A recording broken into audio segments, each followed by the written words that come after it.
Assalamualaikum warahmatullahi wabarakatuh. Kembali lagi anak-anak di pendidikan agama Islam dan budi pekerti kelas 5. Tapi sebelum itu jangan lupa ya, Ojo lali di like, di komen, di subscribe, terus bagekno nang konco-koncone ya. Oke?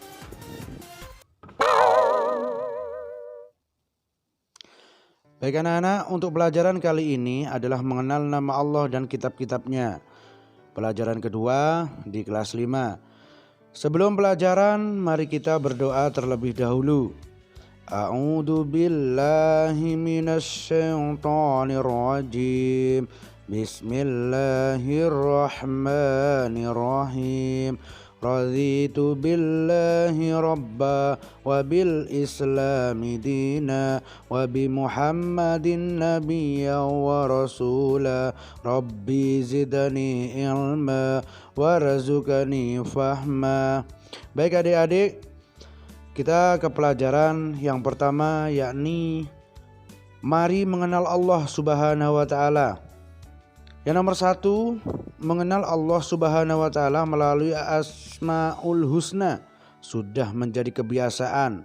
Apabila kita ingin mengenal sesuatu, misalnya mengenali orang, hewan, tumbuhan, dan benda alam lainnya, yang pertama ditanyakan adalah namanya.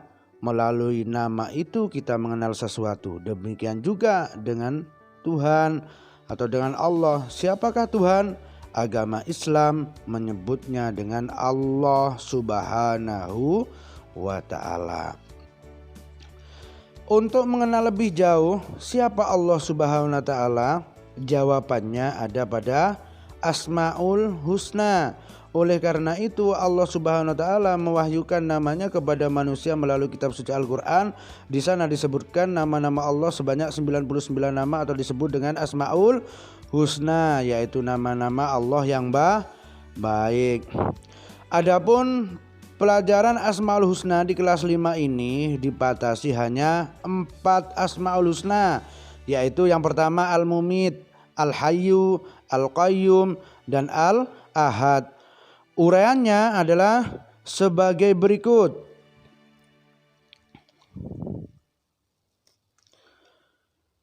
Al-Mumit mengandung arti yang maha mematikan.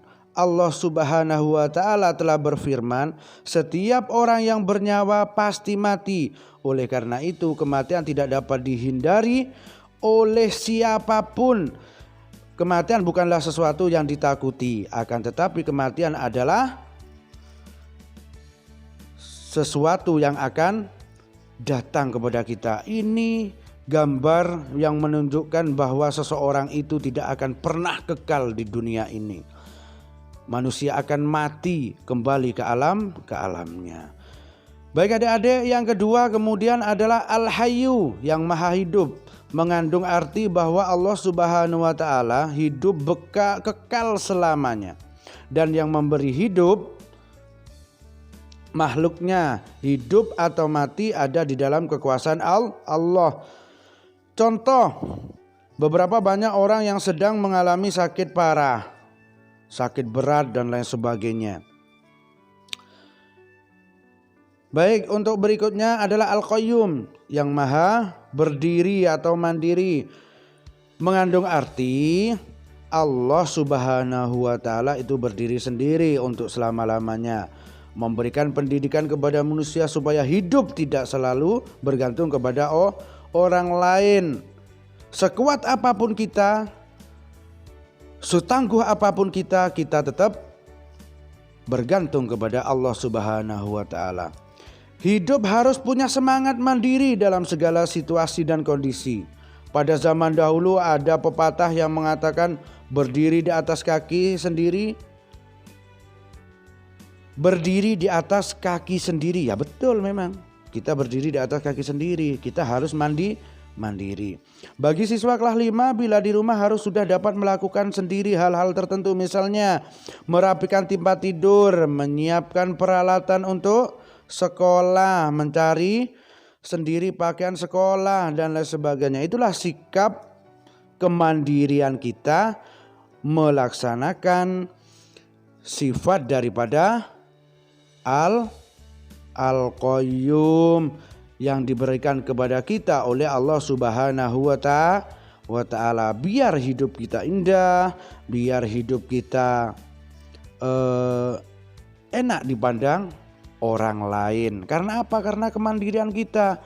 Kita tidak selalu merepotkan orang lain apabila kita mempunyai rasa dan sudah menanamkan mulai dini untuk hidup mandiri.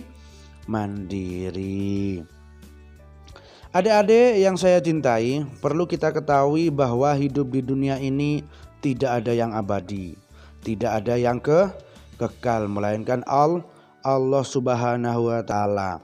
Maka dari itu kita harus berbanyaklah untuk berbuat ibadah, amal baik. Kemudian dilanjutkan yang terakhir adalah Al-Ahad yang Maha Esa, mengandung arti Allah Subhanahu wa Ta'ala itu Esa yang Maha Tunggal, yang tetap menyendiri dan tak ada sekutu baginya. Allah Subhanahu wa Ta'ala mandiri, tidak membutuhkan yang lainnya. Sifat ini memberi pelajaran kepada kita agar selalu mandiri, tidak selalu bergantung kepada orang lain. Misalnya mandi, makan, berpakaian, mengerjakan PR, menyusun dan merapikan buku pelajaran di rumah dan sekolah. Kemudian berdoa sendiri, ya Allah, Engkaulah Tuhan satu-satunya, tiada sekutu bagimu. Engkau tempat meminta, jadikanlah aku dapat hidup mandiri. Adik-adik, Al-Ahad ini dibuktikan dalam surat Al-Ikhlas. Kita perhatikan bacaan berikut ini. A'udzu billahi minasy syaithanir rajim. Bismillahirrahmanirrahim. Qul huwallahu ahad. Allahus samad, lam yalid wa lam yulad wa lam yakul lahu kufuwan ahad. Kita ulangi sekali lagi. Bismillahirrahmanirrahim. Qul huwallahu ahad. Allahus samad, lam yalid wa lam yulad wa lam yakul lahu kufuwan ahad. Ini dibuktikan dalam surat Al-Ikhlas bahwa Allah itu Esa, bahwa Allah itu satu yang membuat kita dan yang akan mematikan kita. Ingat ya adik-adik. Baik adik-adik, pembelajaran yang kedua, pertemuan ke-1 untuk materi kali ini kita sudahi, kita cukupi. Semoga adik-adik nanti belajar di rumah faham dan mengerti apa yang sudah kita pelajari bersama ini, dan semoga menjadi manfaat bagi kita semua. Tapi ingat, sebelum kita akhiri pelajaran ini, kerjakan tugas berikut ini. Yang nomor 1, jelaskan dan berilah contoh pada Asmaul Husna yang berkaitan sifat Allah, yaitu Al-Mumit. Yang kedua, apa yang kamu ketahui dari Asmaul Husna sifat Allah, yaitu Al-Hayyu.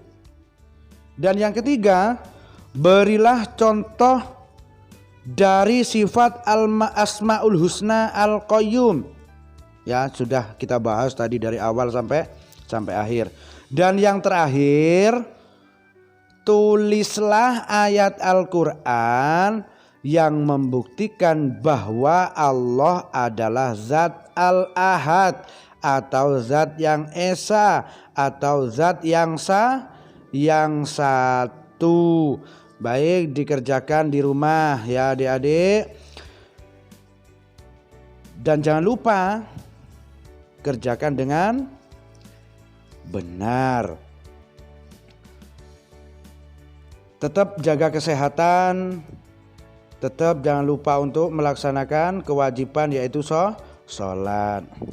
Baik adik-adik, kita akhiri pelajaran kali ini dengan bacaan Alhamdulillahi Rabbil Alamin.